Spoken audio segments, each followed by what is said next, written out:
Student welcome to tech study online portal everything for technical student. यदि आप किसी भी टेक्निकल एग्जाम सेमेस्टर एग्जाम की तैयारी कर रहे हैं तो आप हमारे चैनल को सब्सक्राइब कर लीजिए, जिससे कि आपकी तैयारी और अच्छे से हो सके। आज का जो वीडियो हमारा वो इंपॉर्टेंट न्यूमेरिकल से संबंधित है, जो डीसी सर्किट से संबंधित है। डीसी सर्किट में पावर से संबंधित जो भी न्यूमेरिकल है, जो कि पिछले पेपर में आपके या किसी भी कंपटीशन पेपर में आ चुका है, उसको हम लोग डिस्कस करेंगे, जिसका बताने का तरीका बहुत ही ईजी होगा। आप इसको अच्छे से देख लेंगे तो डीसी सर्किट से आने वाले न्यूमेरिकल को आसानी से टैकल कर सकते हैं। तो आइए फर्स्ट क्वेश्चन देखा जाए। फर्स्ट क्वेश्चन देख सकते हैं कि 240 वोल्ट और 0.6 एम्पियर धारा वाले एक विद्युत बल्ब की पावर है। एक बल्ब है जिसकी रेटिंग दिया है 240 वोल्ट, जिसका वोल्टेज मान है 240 वोल्ट और करंट मान है 0.6 एम्पियर। तो आपको बताना है पावर क्या होगा। तो हमें सोल्यूशन इसका देखा जाए तो देखिए, हमें पता है कि डीसी सर्किट में जो पावर है, पावर का फार्मूला होता है P = V × I in the case of when we have the value of voltage and current. Second formula होता है V²/R when we have the value of voltage and resistance, and third formula is V = I²R। जब हमें current और resistance की value पता है तो हम इस फार्मूले का यूज करेंगे। जब वोल्टेज और रेजिस्टेंस की वैल्यू पता है तो इस फार्मूले का यूज करेंगे, और जब वोल्टेज और करंट की वैल्यू पता है तो हम इस वाले फार्मूले का यूज करेंगे। तो हमें देखिए यहाँ पे दिया है वोल्टेज का मान दिया V = 240 वोल्ट और करंट का मान दिया 0.6 एम्पियर। हमें पावर निकालना है तो पावर इज इक्वल टू क्या हो जाएगा, in the case of when we have the value of voltage and current V × I, तो यह हो जाएगा आपका 240 × 0.6। जब इसको मल्टीप्लाई करेंगे तो 24 × 6 हो जाएगा। तो इसको हम लिखेंगे 144 वाट के बराबर। पावर की यूनिट क्या होती है, 144 वाट होती है।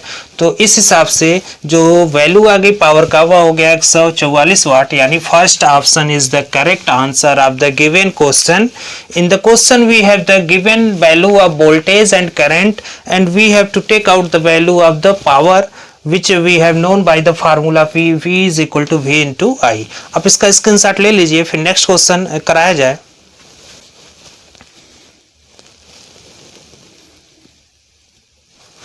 नेक्स्ट क्वेश्चन देखिए, सेकंड क्वेश्चन क्या है, दिया कि 6 ओम प्रतिरोध वाले एक स्रोत में 0.5 एम्पियर धारा प्रवाहित हो रही है, तो परिपथ की शक्ति बताइए।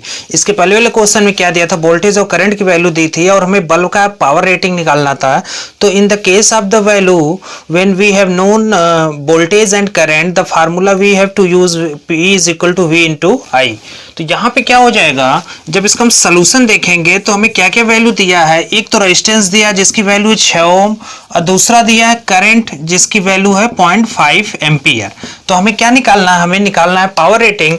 तो पावर रेटिंग का फार्मूला जब हमें करंट और रेजिस्टेंस पता होगा तो हम लिखते हैं P = I² × R के बराबर। I² यानी 0.5 का स्क्वायर इंटू R यानी 6। यह हो जाएगा, जब 0.5 का स्क्वायर करेंगे तो यह हो जाएगा 2.5 × 6 करेंगे तो यह आ जाएगा 15। और चूंकि हम पावर निकाल रहे हैं तो पावर की रेटिंग क्या होती है, वाट होती है, तो 15 वाट के बराबर। तो जो राइट आंसर आ जाएगा यहाँ पे, तो आप देख सकते हैं कि राइट आंसर होगा, right answer B is the right option, that is 15 वाट। तो यह भी आसान क्वेश्चन है, डायरेक्ट आपके फार्मूले पे आधारित है। फार्मूला बस हमें याद होना चाहिए कि पावर के केस में तो हमें 3 से 4 फार्मूले पता है। जैसे एक तो हमारा न्यूमेरिकल, अगर मैथमेटिक्स का न्यूमेरिकल भी सॉल्व करेंगे तो वहां पे जब पावर निकालना होता है, पावर क्या होता है, तो power is the work done per unit time is known as power. P = W/T यानी शक्ति इज इक्वल टू कार्य बटे समय। Work done per unit time is known as power, वो हो गया। अब करंट और वोल्टेज के केस में हम देखेंगे या रेजिस्टेंस के केस में देखेंगे, P = होता है V × I, दूसरा होता है P = I²R और तीसरा होता है P = V²/R। तो जब हमें रेजिस्टेंस और करंट पता है तो उस केस में जो फार्मूला हो जाएगा पावर का P = I² × R के बराबर। इसके बाद हम इसको सॉल्व कर लेंगे तो ये वैल्यू हमें मिल जाएगी। देखिए यहाँ पे, सॉरी, यहाँ पे 0.5 का स्क्वायर करेंगे तो 0.25 आ जाएगा, ठीक है। देखिए यहाँ मिस्टेक हो रहा था, 0.5 का स्क्वायर करेंगे 0.25 आ जाएगा। अब 0.25 को हम जब लिखेंगे तो यह आ जाएगा 1.5 वाट के बराबर। तब भी ऑप्शन देखिए आपका बी सही होगा, वहां पे मिसप्रिंट हो गया था, 1.5 की जगह हमारा 15 वाट था और यह जो है 1.5 वाट ही होगा। तो यहाँ पे चूंकि 0.5 का जब हम स्क्वायर करेंगे तो 5 इंटू 5 क्या हो जाएगा 25, लेकिन जो डेसिमल लगेगा वह सेकंड प्लेस पर लगेगा। तो 0.5 इंटू 0.5 करेंगे 0.25, 0.25 से 6 से मल्टीप्लाई करेंगे 1.5 आ जाएगा। तो 1.5 what is the right option, जो कि हमें सेकंड ऑप्शन में मिल रहा है। आप इसका स्क्रीनशॉट ले लीजिए। नेक्स्ट क्वेश्चन देखिए, क्वेश्चन नंबर 3 क्या कर रहा है। थर्ड कह रहा है कि 220 वोल्ट वोल्टेज आउटपुट वाले जनरेटर को, कोई एक जनरेटर जिसका आउटपुट वोल्टेज 220 वोल्ट है, ठीक है, को 1100 वाट वाले की पावर वाली मोटर से जोड़ने पर, यानी जनरेटर के द्वारा हम मोटर को सप्लाई दे रहे हैं, तो जो मोटर को इनपुट मिल रहा है वह जनरेटर के आउटपुट से मिल रहा है। तो जनरेटर का जो आउटपुट है वह 220 वोल्ट है और जिस मोटर को हम इनपुट दे रहे हैं जनरेटर के द्वारा उसकी जो रेटिंग है वह 1100 वाट है। मोटर से जोड़ने पर प्राप्त होने वाली विद्युत धारा की गणना कीजिए। तो आप इसको ऐसे समझिए कि यह आपका एक जनरेटर है, जनरेटर का जो आउटपुट है यह 220 वोल्ट है। अब इस जनरेटर के द्वारा कपलिंग किया गया है मोटर का शाफ्ट, एक हमारा यहाँ पे मोटर है, ठीक।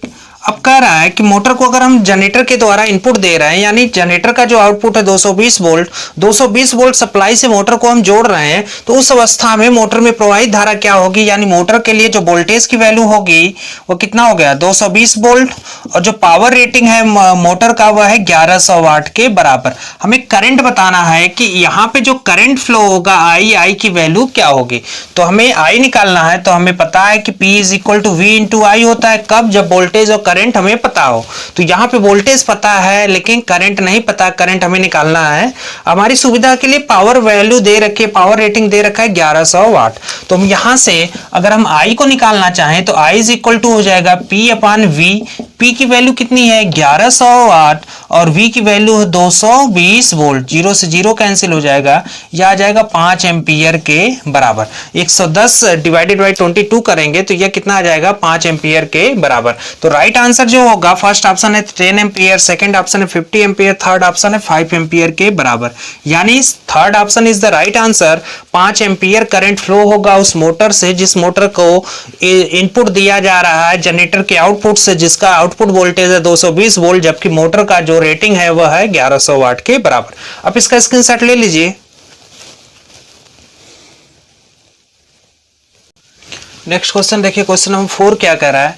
कह रहा है कि यदि 200 वोल्ट के विभवांतर पर, विभवांतर क्या होता है, किसी टर्मिनल पर या किसी सर्किट पर दो बिंदुओं के बीच विभव के अंतर को विभवांतर कहते हैं।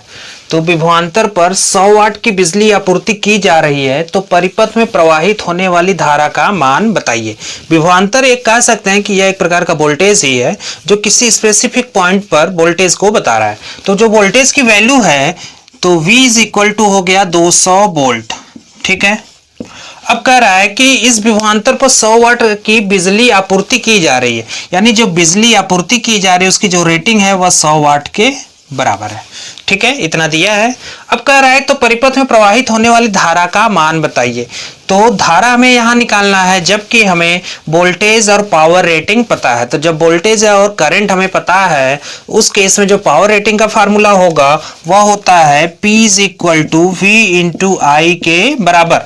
या डीसी सर्किट में पावर का फार्मूला होता है, आपको याद होगा। अगर आपको नहीं समझ में आ रहा है तो हमारे प्लेलिस्ट में जाके इससे संबंधित, डीसी सर्किट से संबंधित जो कह सकते हैं कि power in the DC circuit है, उस नाम से एक वीडियो है, उसको आप देखेंगे तो डीसी सर्किट में जो पावर का फार्मूला कैसे आता है और कितने फार्मूले हम किस तरह से यूज कर सकते हैं डिटेल में आपको समझाया गया है। तो यहाँ पे देखेंगे P is equal to V into I के बराबर हो गया। अब हमें यहाँ पे करंट निकालना है, तो current I is equal to यहाँ से क्या हो जाएगा, डायरेक्ट हो जाएगा P अपॉन V के बराबर। P की वैल्यू इन्होंने दे रखा है 100 और V की वैल्यू है 200। जब इसको हम सॉल्व करेंगे तो यह 0.5 आ जाएगा। 0.5 क्या आएगा, चूंकि हम करंट निकालना है तो करंट की यूनिट क्या होती है, एम्पियर, तो यह 0.5 एम्पियर के बराबर आ जाएगा। तो आप इसको फिर से देख सकते हैं कि दिया कि यदि 200 वोल्ट के विभवांतर पर 100 वाट की बिजली आपूर्ति की जा रही है तो उस परिपथ में प्रवाहित होने वाली धारा का मान बताइए। आपको ऑप्शन दिया था 0.5 एम्पियर, B है 1 एम्पियर, C है 20 एम्पियर और D है 2 एम्पियर। तो जो राइट आंसर हो जाएगा वह option A is the right answer, 0.5 ampere के बराबर। आप इसका स्क्रीनशॉट ले लीजिए, फिर नेक्स्ट इंपॉर्टेंट क्वेश्चन आपको कराया जाए।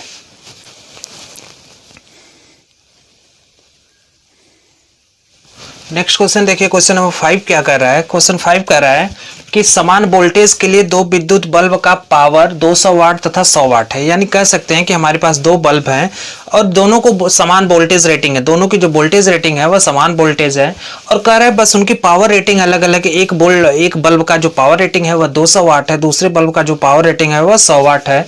तो इनके प्रतिरोध क्रमशः R1 R2 है।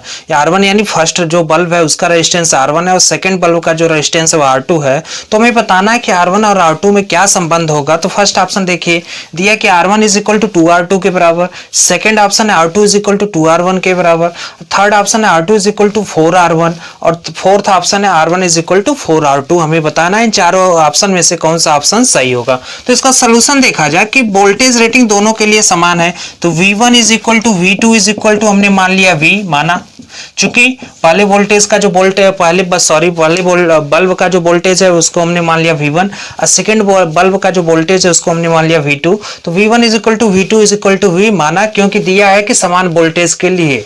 अब दो विद्युत बल्ब का जो पावर रेटिंग, पहले बल्ब का जो पावर रेटिंग है वह है आपका 200 वाट और दूसरे बल्ब का जो पावर रेटिंग है यह है आपका 100 वाट, इसके बराबर दिया।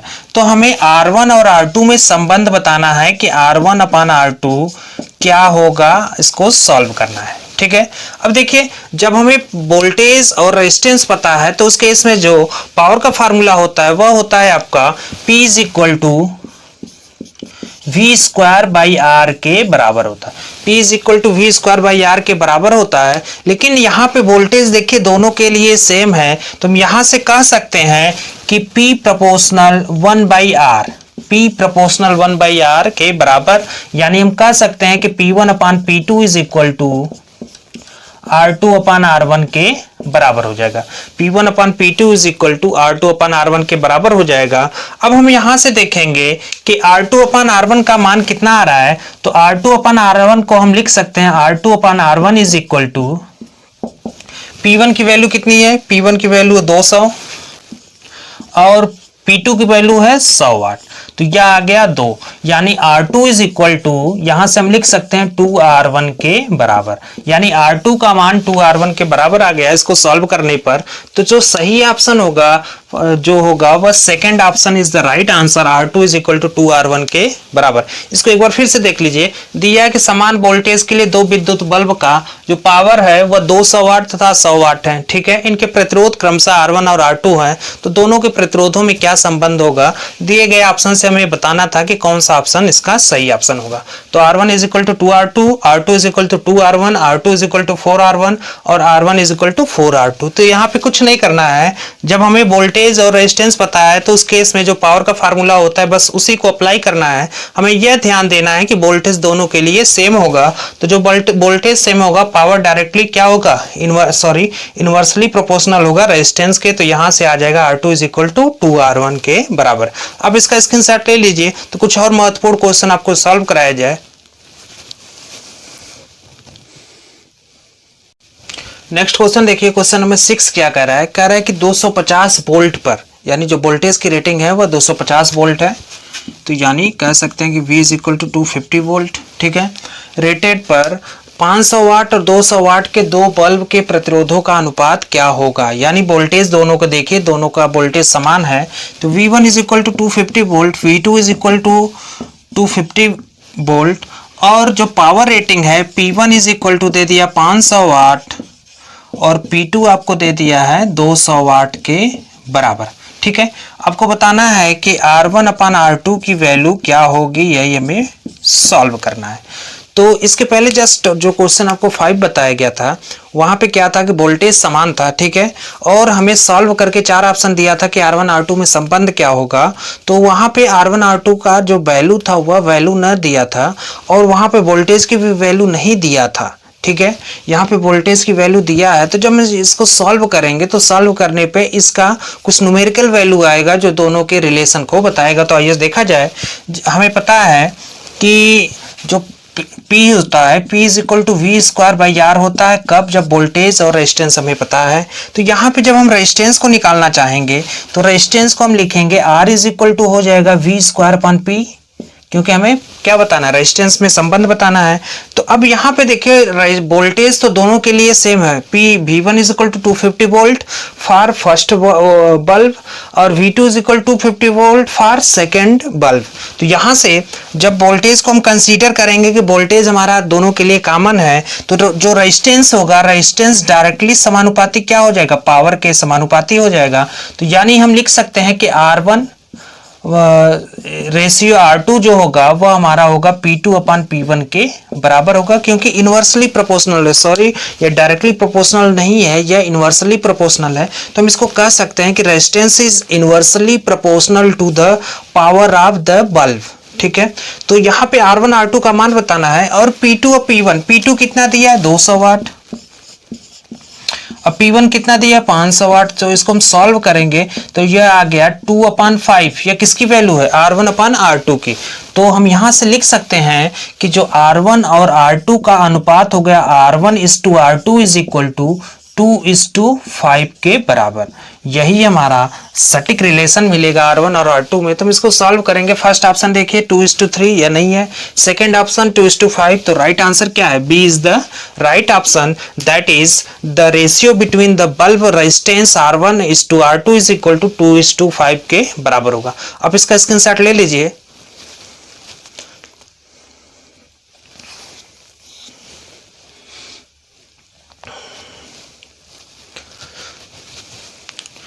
तो आज का वीडियो यहीं समाप्त करते हैं। उम्मीद करते हैं वीडियो आपको पसंद आई होगी। अगर वीडियो आपको पसंद आई तो वीडियो को लाइक करें, चैनल को अभी तक आपने सब्सक्राइब नहीं किया तो सब्सक्राइब कर लें तथा बेल आइकन जरूर दबाएं, जिससे कि वीडियो से संबंधित लेटेस्ट अपडेट आपको मिलती रहे।